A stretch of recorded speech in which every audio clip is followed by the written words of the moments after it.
JM, sobra-sobra ang pasasalamat sa mga supporters ng tambalan nila ni Fiang.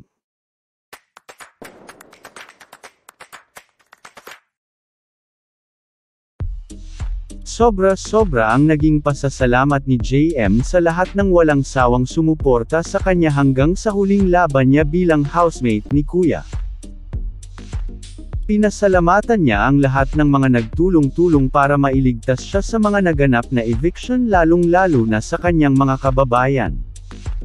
Maraming salamat sa lahat ng Quezonian, especially sa lahat ng Maubani. Maraming salamat sa walang sawang pagsuporta at pagmamahal sa akin sa naging journey ko sa PBB.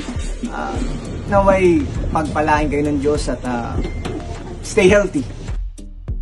Sobra-sobra din ang pasasalamat nito sa mga supporter na bumuo ng love team nila, na JM Fiang, JM Jazz at JM Let. Hi, hello sa Team JM Official, Cap JM Official, solid JM Silent supporters, JM Fiang, JM Jazz, JM Let, Team Abroad. Maraming salamat sa inyong walang sawang pagmamahal at pagsuporta sa akin, sa PBB. At sana huwag niyong kalimutang suportahan itong natitira nating Big 4. Abangan natin sa Big Night siyempre.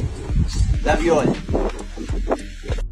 Naninago naman si JM dahil napakarami ngayon ang nagpapapicture sa kanya sa tuwing siya ay lalabas sa kanilang bahay.